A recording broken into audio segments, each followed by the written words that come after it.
జోరుగా ప్రచారం చేసే నాయకులు ఎన్నికల తర్వాత అయ్యా బాబు నన్ను నమ్మండి అంటూ ప్రచారం చేస్తారా? చేయరు. ఎందుకంటే వాళ్లకు కావాల్సిన ఫలితం ఆల్రెడీ వచ్చేసి ఉంటుంది. ఇక ప్రచారంతో పనేముంది? సేమ్ ఇదే థియరీని ఇప్పుడు టీమిండియా ఆటగాళ్ళు అప్లై చేస్తున్నారేమోనని అనిపిస్తుంది.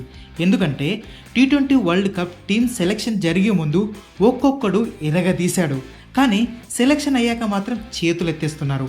ఒకరిద్దరు ఇలా చేస్తే ఏమో అనుకోవచ్చు, కానీ సెలెక్ట్ అయిన 15 మందిలో దాదాపు 10 మంది చెత్త ప్రదర్శనలు చేస్తుండడం ఇప్పుడు కలవరానికి గురిచేస్తుంది.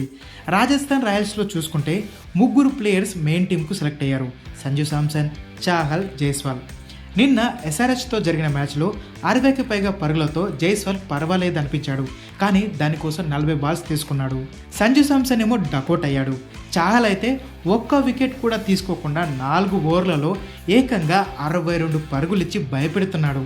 వీళ్ళ టీం అనే కాదు, ముంబై విషయానికి వస్తే మొన్న జరిగిన లక్నో మ్యాచ్లో కెప్టెన్ రోహిత్ శర్మ కేవలం 4 పరుగులు కొట్టాడు.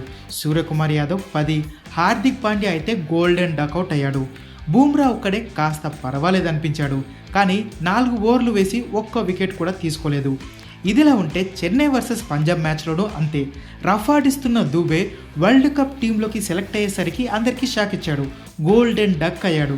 ఇక జడేజా కూడా కేవలం 2 పరుగులే చేశాడు. బౌలింగ్లో సింగిల్ వికెట్ కూడా తీసుకోలేదు. పంజాబ్ టీం నుంచి సెలెక్ట్ అయిన హర్షదీప్ సింగ్ అయితే 4 ఓవర్లలో ఏకంగా 52 పరుగులు సమర్పించుకున్నాడు. ఇలా ఏ ఒక్కరూ స్థాయికి తగ్గ ప్రదర్శన ఇవ్వకపోవడంతో ఇప్పుడు ఫ్యాన్స్ నిరాశకు గురవుతున్నారు. సౌత్ ఆఫ్రికా, ఇంగ్లాండ్, మరీ ముఖ్యంగా ఆస్ట్రేలియా ప్లేయర్స్ IPLను మంచి ప్రాక్టీస్గా భావిస్తూ అదరగొడుతుంటే మనోళ్ళు మాత్రం ఇలా పేలవంగా ఆడుతుండడంతో ఈసారి వరల్డ్ కప్ కొడతామా అన్న అనుమానాలు వ్యక్తం చేస్తున్నారు ఫ్యాన్స్.